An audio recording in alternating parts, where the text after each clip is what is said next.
وعباد الرحمن الذين يمشون على الأرض هونا وإذا خاطبهم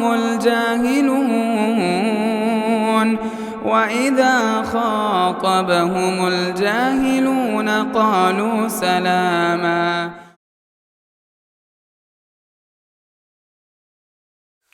ہر قسم کی تعریف و توصیف، عظمت و بزرگی، بڑائی، کبریائی، یکتائی اور تنہائی، بادشاہی اور شہنشاہی سب رب العالمین کے لیے لائق اور سزاوار ہے، جو ہم جملہ انسانوں کا خالق و مالک ہے۔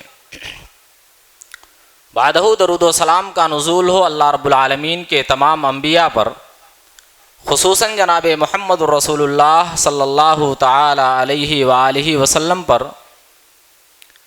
جن کو رب کائنات نے رحمت کائنات بنا کر اس دنیا میں مبعوث فرمایا۔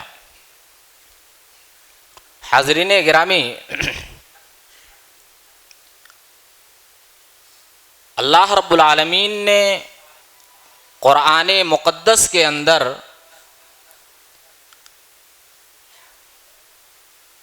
انسانوں اور جناتوں کی تخلیق کا مقصد بیان کرتے ہوئے ارشاد فرماتا ہے، وَمَا خَلَقْتُ الْإِنسَ وَالْجِنَّ إِلَّا لِيَعْبُدُونَ۔ اللہ رب العالمین کہہ رہا ہے کہ ہم نے انسانوں اور جناتوں کی تخلیق صرف اور صرف اپنی عبادت کے لیے کی ہے۔ جب ہمیں یہ بات معلوم ہے کہ اللہ رب العالمین نے ہماری تخلیق صرف اور صرف اپنی عبادت کے لیے کی ہے، تو ہمارا بھی یہ حق بنتا ہے کہ ہم اللہ رب العالمین کی عبادت شوق اور جذبے سے کریں، ٹمپریری نہیں، جوش اور جذبے کے ساتھ ہم اللہ رب العالمین کی عبادت کریں۔ اس لیے کہ جس کی عبادت میں شوق اور جذبہ ہوگا، جس کی عبادت میں رغبت اور سبقت پائی جائے گی، جس کی عبادت میں جوش اور ولولہ ہوگا، اللہ رب العالمین اس کی عبادت سے جلدی راضی ہو جاتا ہے۔ قرآن کریم کے اندر اللہ رب العالمین نے موسیٰ علیہ السلام کا تذکرہ کئی مقامات پر کیا ہے۔ ایک جلیل القدر پیغمبر ہیں، ایک مرتبہ اللہ رب العالمین نے موسیٰ علیہ السلام سے کہا کہ اے موسیٰ علیہ السلام، اپنی قوم کے 70 افراد کو لے کر کوہ طور پر آ جاؤ۔ موسیٰ علیہ السلام نے اپنی قوم کے 70 افراد کو، اپنے ساتھیوں کو لیا اور کوہ طور کی طرف چل پڑے۔ راستے میں چلتے چلتے موسیٰ علیہ السلام کی چال میں تھوڑا تیزی آ گئی، جلدی جلدی چلنے لگے، ساتھیوں کو پیچھے چھوڑ دیا اور ساتھیوں سے پہلے کوہ طور پہ پہنچ گئے۔ رب العالمین عرش سے یہ سارا منظر دیکھ رہا تھا، لیکن پھر بھی موسیٰ علیہ السلام سے پوچھ لیا، سوال کر بیٹھا، وَمَا أَعْجَلَكَ عَنْ قَوْمِكَ يَا موسیٰ، اے موسیٰ اتنی جلد بازی کی وجہ کیا ہے؟ ساتھیوں کو پیچھے کیوں چھوڑ دیا؟ اتنی جلدی کوہ طور پر کیوں آ گئے؟ موسیٰ علیہ السلام نے بڑا پیارا جواب دیا، عرض کیا، ہم اولائی علی اثری، اے میرے پروردگار، میرے ساتھی میرے پیچھے آ رہے ہیں، میری قوم کے لوگ میرے پیچھے پیچھے آ رہے ہیں، لیکن وَعَجِلْتُ إِلَيْكَ رَبِّي لِتَرْضَىٰ، اے میرے محبوب، اے میرے پروردگار، میں جلدی اس لیے آیا ہوں تاکہ مولا تم مجھ سے راضی اور خوش ہو جائے۔ اس واقعے سے ہمیں یہ بات معلوم ہوتی ہے کہ جو بندہ اللہ کی عبادت کے لیے دوڑ کر آتا ہے، جو اللہ کی طرف سبقت کرتا ہے، جو اللہ کی طرف تیزی کے ساتھ چل کر کے آتا ہے، رب العالمین اس سے جلدی راضی ہو جاتا ہے۔ آج ہم میں سے ہر شخص پریشانیوں کا شکوہ کرتا ہے، ہر ایک کی خواہش اور تمنا ہے، آرزو ہے ہر ایک کی، میری پریشانیاں دور ہو جائیں، میرے معاملات آسان ہو جائیں، رب کی رحمتیں میرے اوپر نازل ہوں، اور ان آرزو اور تمناؤں کے ساتھ ہر انسان اپنے آرزو اور تمنا کی تکمیل کے لیے بہت سے اعمال بھی انجام دیتا ہے، بہت سے کاموں کو کر گزرتا ہے، حتیٰ کہ بہت سارے لوگ ایسے ہیں جو اپنے اعمال کی تکمیل کے لیے، اپنی خواہشات کی تکمیل کے لیے رب العالمین کے سامنے دست بدعا ہوتے ہیں، رب العالمین سے دعائیں کرتے ہیں.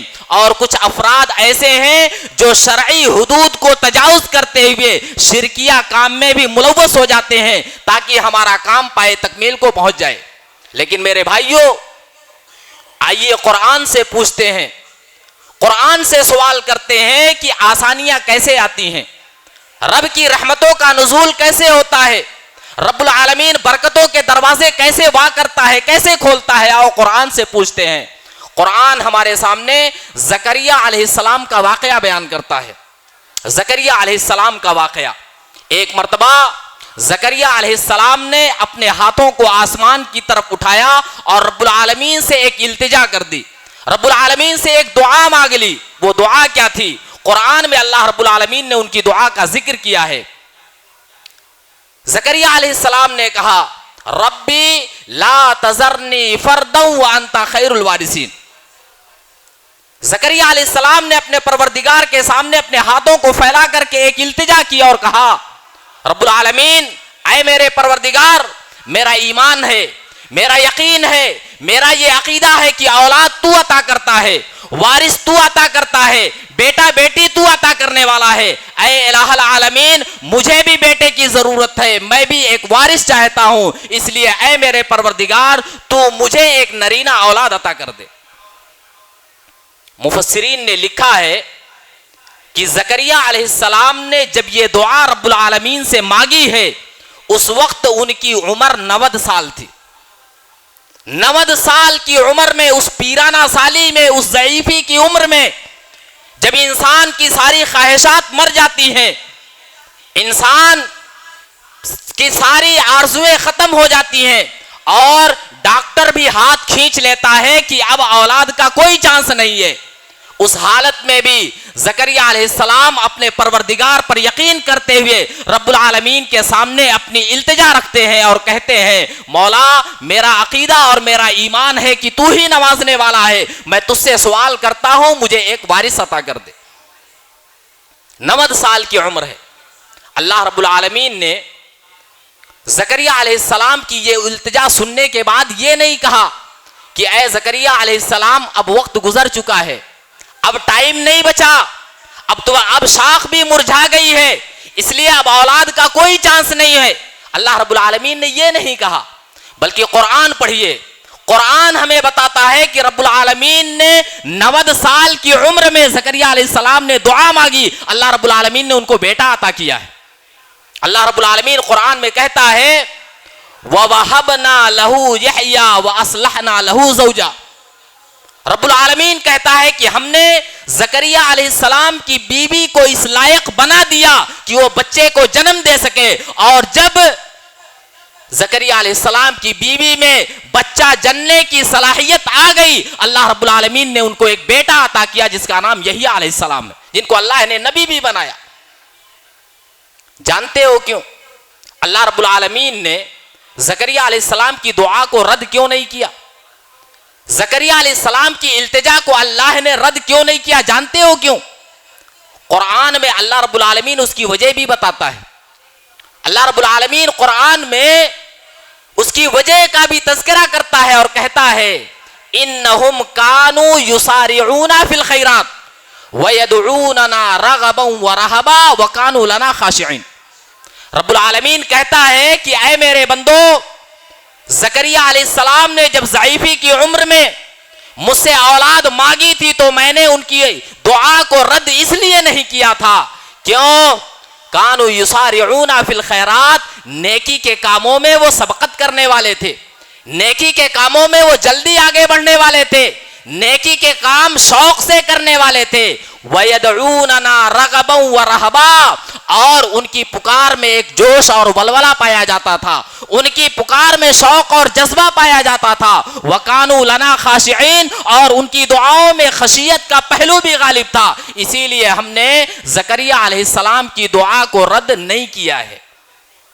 معلوم یہ ہوا کہ جو بندہ اپنی عبادتوں میں شوق پیدا کر لے، نیکی کا کام شوق سے انجام دے، نیکی کے کام میں سبقت کرے، نیکی کا کام کرنے کے لیے آگے بڑھے، نیکیوں میں کمپٹیشن کرے، اللہ رب العالمین اس کے ناممکن کام کو بھی اپنی رحمت سے ممکن بنا دیتا ہے۔ 90 سال کی عمر میں اولاد نہیں ہو سکتی، ڈاکٹر بھی ہاتھ کھینچ لیتا ہے، تقریباً ساری آرزویں اور تمنائیں دب جاتی ہیں انسان کی کہ 90 سال میں ایسا ممکن نہیں ہے۔ لیکن جو انسان اپنے رب کو راضی رکھتا ہے، اپنے رب کو خوش رکھتا ہے، وہ 90 سال کیا 100 سال 150 سال کا بھی ہو جائے، اگر رب راضی ہے تو سب کچھ ممکن ہے۔ اور رب العالمین نے یہی سکھایا ہے ہم کو کہ اپنی عبادتوں میں شوق پیدا کر لو، رب العالمین تمہارے ناممکن کام کو بھی ممکن بنا دے گا۔ لیکن افسوس ہے آج ہماری عبادتوں میں وہ شوق، وہ جذبہ، وہ جوش، وہ ولولہ، وہ سبقات، وہ رغبت نہیں پائی جاتی ہے۔ آج ہمارے یہاں یہ چیز نہیں پائی جاتی۔ میرے بھائیوں، قرآن پڑھو، قرآن میں اللہ رب العالمین اپنے رسول کو حکم دے رہا ہے کیا؟ فَإِذَا فَرَغْتَ فَانْصَبْ وَإِلَىٰ رَبِّكَ فَارْغَب۔ شاید سب کو یہ صورت یاد ہو، لیکن چونکہ ہم قرآن ترجمے کے ساتھ پڑھتے نہیں، 1-2 بار خطابات سن لیتے ہیں، بس اسی کو کافی سمجھتے ہیں، اسی لیے شاید ہماری زندگیوں میں قرآن کا اثر نہیں پایا جاتا۔ اللہ رب العالمین اپنے نبی سے کہہ رہا ہے کیا؟ فَإِذَا فَرَغْتَ فَانْصَبْ وَإِلَىٰ رَبِّكَ فَارْغَب۔ اے نبی، جب کبھی ٹائم ملے، تمہیں فرصت ملے، خالی اوقات ہوں تو کمر کس لو، تیار ہو جاؤ اور شوق سے اللہ رب العالمین کی طرف آ جاؤ، اپنے رب کی طرف پوری توجہ کر لو، یکسوئی کے ساتھ اپنے رب کی طرف متوجہ ہو جاؤ۔ آپ اس آیت کریمہ پہ غور کریں، اور اس کے بعد نبی کریم صلی اللہ علیہ وسلم کی 23 سالہ زندگی دیکھیں۔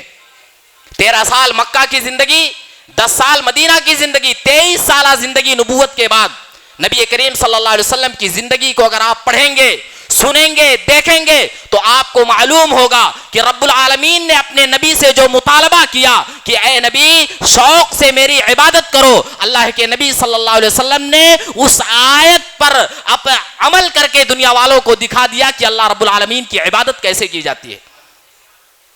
سنن نسائی کی صحیح روایت ہے، حذیفہ بن یمان رضی اللہ تعالیٰ عنہ صحابی رسول، حدیث کے راوی ہیں، وہ بیان کرتے ہیں کہ ایک مرتبہ میں نبی کریم صلی اللہ علیہ وسلم کے ساتھ تہجد کی نماز میں شریک تھا۔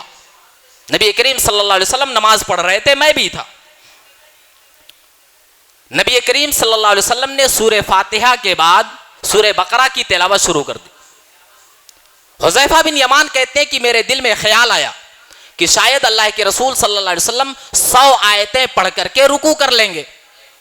اللہ کے رسول نے تلاوت کو جاری رکھا۔ حذیفہ بن یمان کہتے ہیں کہ پھر میرے دل میں خیال آیا شاید اللہ کے رسول 200 آیتیں پڑھ کے رکوع کر لیں۔ اللہ کے رسول نے تلاوت کو جاری رکھی، یہاں تک کہ آپ صلی اللہ علیہ وسلم نے سورہ بقرہ مکمل تلاوت کی۔ سورہ بقرہ کے بعد مکمل آل عمران بھی تلاوت کی۔ آل عمران کے بعد اللہ کے رسول نے پوری سورہ نساء بھی تلاوت کی ہے، اور اس کے بعد اللہ کے رسول نے رکوع کیا ہے۔ کیا مطلب؟ تقریباً 5 پارے سے زیادہ، 5.25 پارے تک اللہ کے نبی صلی اللہ علیہ وسلم نے ایک رکعت میں پڑھا ہے۔ اور ہمارا حال کیا ہے؟ ہمارا حال کیا ہے؟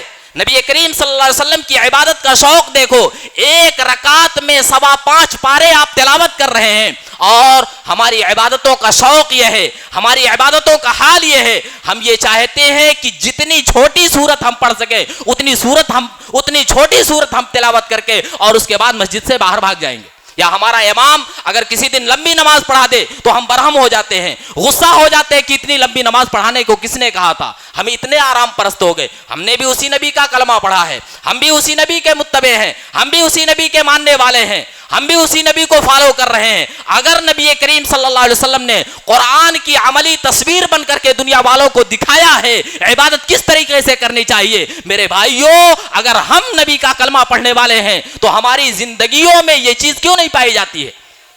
اگر نبی ایک رکعت کے اندر 5 پارے کی تلاوت کر رہا ہے تو ہمیں آخر کیا پریشانی ہوتی ہے؟ 5 پارے چھوڑ دو, بہت سارے لوگ ایسے ہوں گے جو یہ کہیں گے مولوی صاحب ہم کو قرآن یاد نہیں ہے, ہم کو چند چھوٹی چھوٹی آیتیں, چند چھوٹی چھوٹی سورتیں یاد ہیں, ہم کیسے اللہ کی عبادت کریں؟ میرے بھائیوں اللہ کے نبی صلی اللہ علیہ وسلم نے ایک مرتبہ پوری رات قیام کیا ہے اور قرآن کی صرف ایک آیت بار بار اللہ کے رسول نے پڑھ کر کے پوری رات قیام کیا ہے.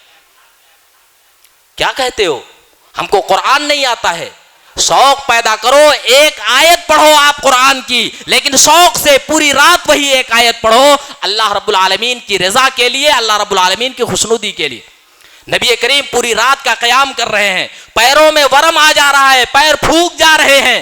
اما عائشہ کہتی ہیں اے نبی آپ تو بخشے بخشائے ہیں, آپ تو معصوم عن الخطا ہیں, آپ کو اتنی محنت کی کیا ضرورت ہے؟ اللہ کے نبی پھر بھی جواب دیتے ہیں افلا اکون عبدا شکورا, کیا میں اللہ کا شکر گزار بندہ نہ بنوں جس نے مجھ کو اتنی ساری نعمتیں عطا کی ہیں, اتنی ساری نعمتیں اللہ نے مجھے زندگی دی ہے, مجھے ساری نعمتیں اللہ نے عطا کی ہے, کیا میں اللہ کا شکریہ ادا نہ کروں؟ میرے بھائیوں ہم بھی تو اللہ کا کھا رہے ہیں, اللہ کا پی رہے ہیں, اللہ نے زندگی دی ہے, سانسیں ہم لے رہے ہیں, اچھے سے اچھے بستر پہ ہم سو رہے ہیں, ایئر کنڈیشن ہمارے گھر میں لگا ہوا ہے, اس کے باوجود بھی ہم اللہ کی شکر گزاری ویسے نہیں کر پاتے جس طریقے سے اللہ رب العالمین شکر گزاری چاہتا ہے. میرے بھائیوں میں کہنا یہ چاہتا ہوں عبادتوں میں شوق پیدا کرو, عبادتوں میں شوق پیدا کرو, اور صرف یہ مت سمجھو 5 وقت کی نماز ہی عبادت ہے یا 1 مہینے کا روزہ ہی عبادت ہے. نہیں میرے بھائیوں, عبادت اتنی مختصر نہیں ہے. جو بھی قول یا عمل اللہ رب العالمین کی خوشنودی کے لیے کیا جائے, اللہ رب العالمین کی محبت کو پانے کے لیے, اللہ رب العالمین کو راضی کرنے کے لیے جو بھی نیک کام کیا جائے وہ عبادت کہلاتا ہے. یہ عبادت صرف نماز نہیں ہے, نماز اور روزے میں ہم نے عبادت کو محصور کر لیا.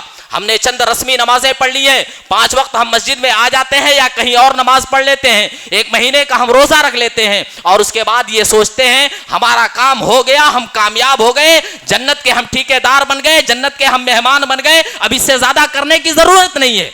حالانکہ ہمارے معاملات بھی دین کے مطابق ہونا چاہیے, ہمارے اخلاق بھی دین کے مطابق ہونا چاہیے, ہماری شادیاں بھی دین کے مطابق ہونا چاہیے, ہمارے رسم و رواج بھی دین کے مطابق ہونے چاہیے, ہماری تجارتیں اور ہمارے کاروبار بھی دین کے مطابق ہونے چاہیے. اگر وہ دین کے مطابق ہوں گے تو اللہ راضی ہوگا اور اس پر عبادت کا رب العالمین ثواب عطا کرے گا. لیکن ہم چند رسمی نمازیں پڑھ کے 1 مہینے کا روزہ رکھ کے دنیا کی زندگی اپنی مرضی سے گزارتے ہیں.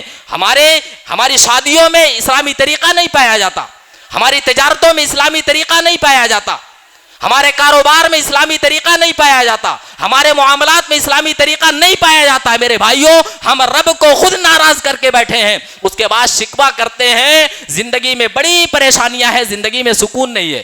میرے بھائیوں سکون چاہتے ہو, اطمینان چاہتے ہو, قرار چاہتے ہو, ثبات قدمی چاہتے ہو تو اس کا صرف ایک حل ہے, اللہ کی عبادت شوق سے کرو. زندگی کے ہر موڑ پر اللہ کو راضی کرنے کے لیے عمل کرنا شروع کر دو, تمہاری زندگیاں اللہ رب العالمین نور سے اور خوشیوں سے بھر دے گا. یہ نبی کا شوق عبادت ہے, ایک ایک رکعت میں 5 پارے, اور ہم سب سے چھوٹی سورت پڑھ کر کے مسجد سے بھاگنا چاہتے. یہ نبی کا شوق عبادت. بلکہ اس سے آگے بڑھ کر کے اگر آپ نبی کی زندگی دیکھیں گے تو مرض الموت میں بھی اللہ کے رسول نے نماز نہیں چھوڑی ہے. صحابہ کے کندھوں کا سہارا لے کر کے, حدیث کے الفاظ ہیں وَرِجْلَاهُ تَخُطَّانِ عَلَى الْأَرْضِ, پیر زمین پہ گھسٹ رہے تھے لیکن اس کے باوجود اللہ کے رسول مسجد جا کر کے نماز ادا کرتے ہیں. ہم کو تھوڑا سا بخار آ جائے, ڈاکٹر مشورہ دے دے آپ کو آرام کی ضرورت ہے, ہماری 5 وقت کی نمازیں چلی جاتی ہیں, ہم اتنا شوق سے آرام کرتے ہیں.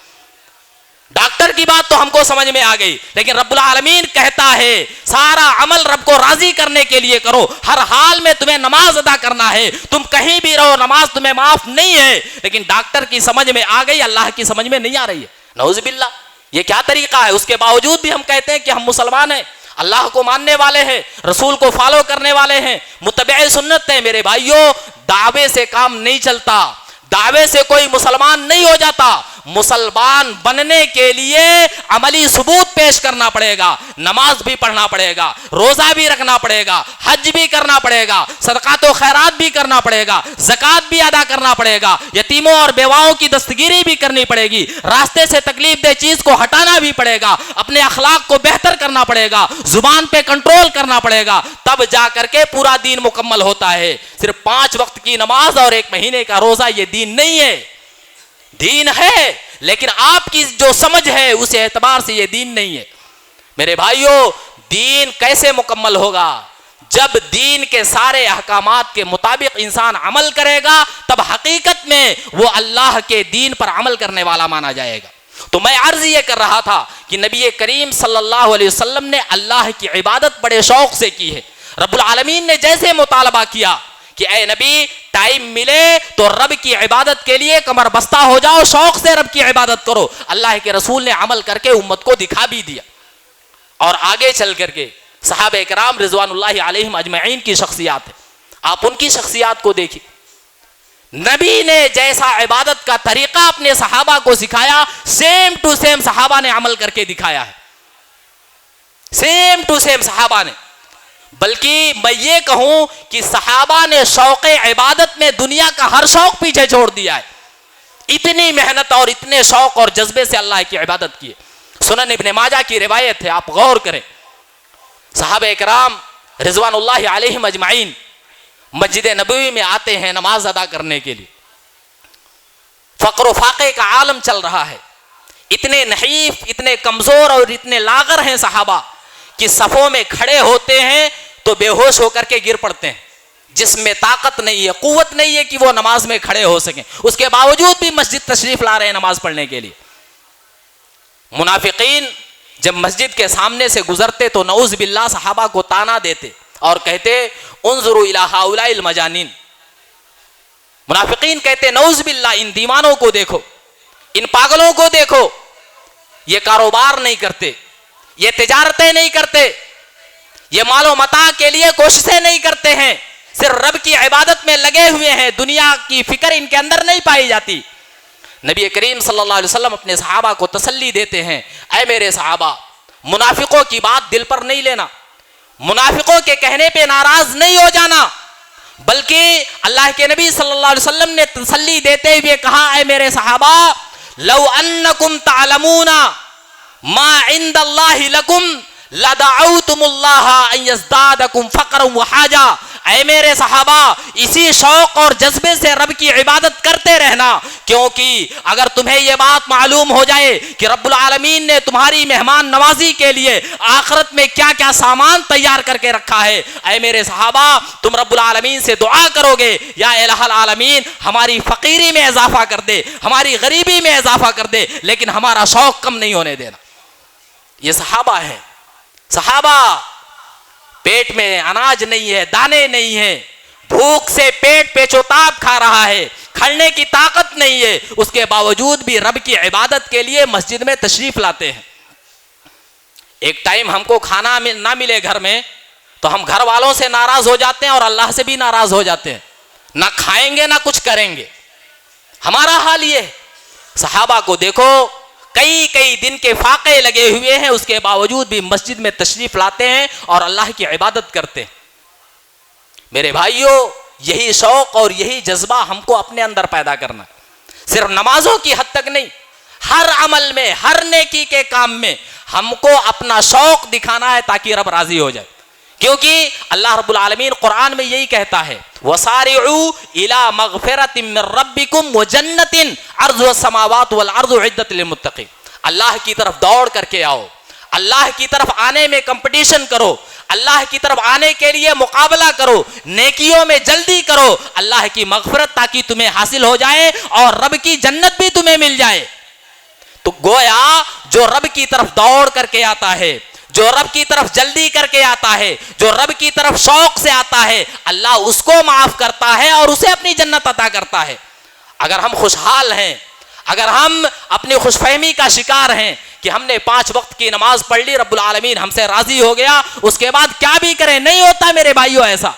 ابو بکر صدیق رضی اللہ تعالیٰ عنہ کی شخصیت آپ دیکھو, ابو بکر صدیق رضی اللہ تعالیٰ عنہ وہ صحابی جو عشرہ مبشرہ میں سے ہیں. اما عائشہ صدیقہ رضی اللہ تعالیٰ عنہ جو ابو بکر صدیق رضی اللہ تعالیٰ عنہ کی بیٹی ہیں, وہ نبی کریم صلی اللہ علیہ وسلم کی زوجیت میں ہے, جو ہماری ماں ہیں. اتنا بڑا مقام ابو بکر صدیق رضی اللہ تعالیٰ عنہ خلیفہ اول بلا فصل, پہلے خلیفہ راشد ہیں. اتنا بڑا مقام اور مرتبہ, اور اس کے ساتھ ساتھ جنت ہی میں دنیا کا کنفرم ٹکٹ مل گیا ہے. جنت کا دنیا میں کنفرم ٹکٹ مل گیا ہے. اس کے باوجود بھی حالات کیسے ہیں آپ غور کرو گے. ہمارے پاس اگر کنفرم ٹکٹ مل جائے تو شاید ہم تڑی پار ہو جائیں گے, ہر گناہ میں سب سے آگے ہم نظر آئیں گے. کیوں؟ ہمارے پاس تو جنت کا ٹکٹ آ گیا ہے, اب ہم کو عمل کی ضرورت نہیں ہے. لیکن صحابہ کو دیکھو, جنت کا کنفرم ٹکٹ اللہ کے رسول نے ہاتھوں میں دے دیا ہے, اس کے باوجود بھی نبی کریم صلی اللہ علیہ وسلم ایک مرتبہ صحابہ کی مجلس میں اعلان کرتے ہیں, اے میرے صحابہ, آج روزے سے کون ہے؟ نفلی روزہ. کوئی کھڑا نہیں ہوا. سیدنا ابو بکر صدیق کھڑے ہوتے ہیں اور کہتے ہیں اللہ کے رسول آج میں روزے سے ہوں. اللہ کے رسول دوبارہ پوچھتے ہیں, آج مریض کی عیادت کس نے کی ہے؟ آج بیمار پرسی کس نے کی ہے؟ کوئی مجلس سے نہیں کھڑا ہوتا. ابو بکر پھر کھڑے ہوتے ہیں, اللہ کے رسول صلی اللہ علیہ وسلم مریض کی عیادت میں نے کی ہے, اپنے بیمار بھائی کو دیکھنے میں گیا ہوں. اللہ کے رسول پھر تیسرا سوال کرتے ہیں, آج مسکین کو کھانا کس نے کھلایا ہے؟ ابو بکر تیسری بار بھی کھڑے ہوتے ہیں اور کہتے ہیں اللہ کے رسول آج میں نے مسکین کو کھانا کھلایا ہے. اللہ کے رسول پھر چوتھا سوال کرتے ہیں, فمن تبع منکم اليوم جنازتن, آج جنازے کے پیچھے کون گیا؟ مسلم کی روایت ہے, مسلم شریف کی روایت ہے. آج جنازے کے پیچھے کون گیا؟ ابو بکر چوتھی بار بھی کھڑے ہوتے ہیں اور کہتے ہیں کہ اللہ کے رسول میں گیا ہوں. جانتے ہو جذبہ صدیق کو دیکھ کر اللہ کے نبی صلی اللہ علیہ وسلم کو یہ کہنا پڑا, مجتمعنا فی امرئن الا دخل الجنہ, جس کے اندر عبادت کا اتنا شوق پیدا ہو جائے, جس کو نیکی سے اتنا لگاؤ اور اتنی محبت ہو جائے, رب العالمین اس کے لیے اپنی جنت کو واجب کر دیتا ہے. یہ شوق اور جذبہ ہمارے پاس بھی ہے. آج یہ شوق اور جذبہ ہمارے اندر نہیں پایا جاتا. میرے بھائیوں, ہمیں اپنے اندر جھانکنے کی ضرورت ہے, اپنا محاسبہ کرنے کی ضرورت ہے, صحابہ جیسا ایمان اپنانے کی ضرورت ہے. کیوں؟ اس لیے کہ کامیابی کی گارنٹی اور کامیابی کی ضمانت رب العالمین نے اسی وقت دی ہے جب ہمارا ایمان صحابہ کے ایمان کے جیسا ہو جائے. اللہ رب العالمین قرآن میں کہتا ہے, فَإِنْ آمَنُوا بِمِثْلِ مَا آمَنْتُمْ فَقَدْ اهْتَدَوْا, اے میرے صحابہ اگر یہ دنیا والے تمہارے جیسا ایمان لائیں گے تو ہدایت یافتہ مانے جائیں گے. آج ہمارا ایمان صحابہ کے ایمان کے جیسا نہیں ہے. کچھ چیزوں میں آج ہماری حالت کیا ہے جانتے ہو؟ تؤمنون ببعض الکتاب وتکفرون ببعض کے ہم مصداق ہیں. جہاں اپنے مطلب کا ہے وہاں دین پر عمل ہے, جہاں اپنے مطلب کا نہیں ہے وہاں دین سے الگ ہو کر کے ہم اپنی مرضی کا کر رہے ہیں. میرے بھائیوں, کیا یہی دین ہے؟ اللہ کے رسول نے یہی کہا کہ اپنی مرضی کا کر لو بقیہ چھوڑ دو؟ نہیں میرے بھائیوں, ادخلوا فی السلم کافہ کہا گیا. مکمل طور پر دین اسلام میں داخل ہونا ہے. خوشی کا ماحول ہو, غمی کا ماحول ہو, بیماری ہو, صحت مندی ہو, کیا بھی حالات ہوں, آپ کو مسلمان ہی رہنا ہے. آپ مسلمانیت سے نکل نہیں سکتے. اگر آپ نے اللہ اور اس کے رسول کا کلمہ پڑھا ہے تو ایک مسلمان ہونے کے ناطے آپ آزادانہ زندگی نہیں گزار سکتے. اگر آپ آزاد ہو گئے, شریعت کی قید سے آپ باہر نکل گئے, تو پھر آپ مسلمان نہیں بلکہ انسان بھی نہیں ہیں. اللہ رب العالمین نے ایسے افراد کو جانور قرار دیا ہے جو شریعت کے دائرے سے الگ ہو کر کے اپنی زندگی گزارتا ہے. اللہ رب العالمین قرآن میں کہتا ہے, افرائیتا من اتخذ الہہ ہواہ, اے نبی کیا آپ نے ایسے لوگوں کو دیکھا جن لوگوں نے اپنی خواہشات کو ہی اپنا معبود بنا لیا ہے, اپنی منمانی کرتے ہیں, رب کی مرضی کو نہیں دیکھتے, رب کی مرضی کا خیال نہیں کرتے, اپنی مرضی کی زندگی گزارتے ہیں. اللہ نے آگے کہا اولئک کالانعام بل ہم اضل, ایسے لوگ جانور بلکہ جانور سے بدتر ہیں جو اپنی مرضی کی دنیا میں زندگی گزارتا ہے. میرے بھائیوں, ہمارا حال یہ ہونا چاہیے. میں صرف یہ پیغام دینا چاہتا ہوں, آپ ایک مسلمان بن کے دنیا میں زندگی گزارو اور جو بھی نیکی کا کام کرو وہ شوق اور جذبے کے ساتھ کرو.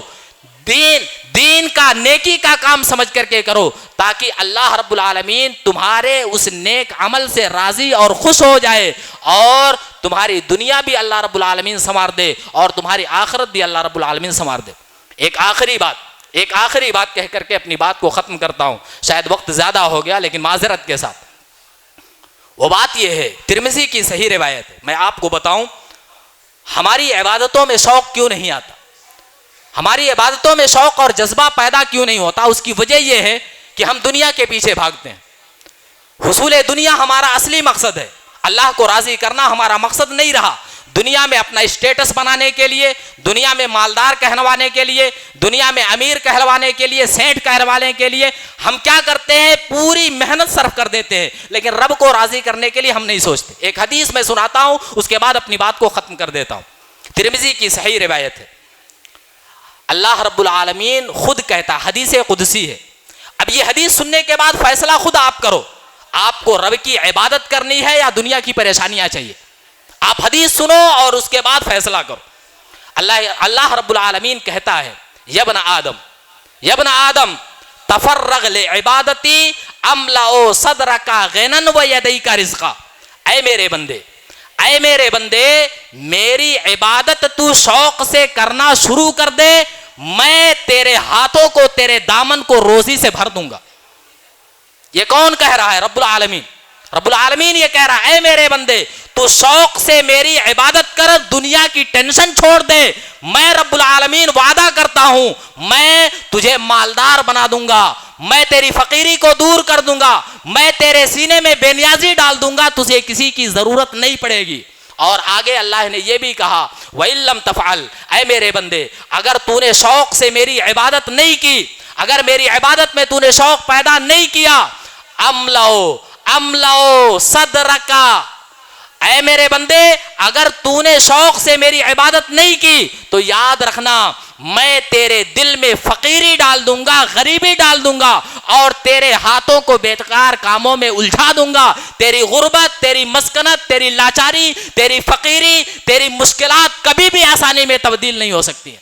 یہ رب العالمین کہہ رہا ہے. اب فیصلہ خود کر لو، دنیا کے پیچھے بھاگ کر کے اپنی پریشانی کو بڑھانا چاہتے ہو یا رب العالمین کی شوق سے عبادت کر کے اللہ رب العالمین سے رحمتیں اور برکتیں چاہتے ہو. کیونکہ رب العالمین کا وعدہ 100% سے بھی زیادہ حق اور سچا ہے. اللہ کی بات میں ذرہ برابر شک نہیں ہے. اگر اللہ نے کہا ہے میرے بندے تو شوق سے عبادت شروع کر دے، میں تیری ساری مشکلات کو حل کر دوں گا، تو ہم ایک مسلمان ہونے کے ناطے ہمارا ایمان اور عقیدہ ہونا چاہیے کہ یقیناً اللہ رب العالمین ہماری پریشانیوں کو دور کر دے گا. اس لیے میرے محترم بزرگوں اور دوستوں، میں یہ گزارش کروں گا اپنے سارے اعمال اللہ رب العالمین کی رضا، شوق اور جذبے کے لیے، اللہ رب العالمین کا پیار پانے کے لیے، اللہ رب العالمین کی نگاہوں میں محبوب بننے کے لیے انجام دو تاکہ اللہ رب العالمین مجھ سے اور آپ سے راضی اور خوش ہو جائے اور اللہ رب العالمین ہماری دنیا اور آخرت کو سنوار دے. اللہ رب العالمین سے میں دعا کرتا ہوں کہ اللہ رب العالمین مجھے اور آپ کو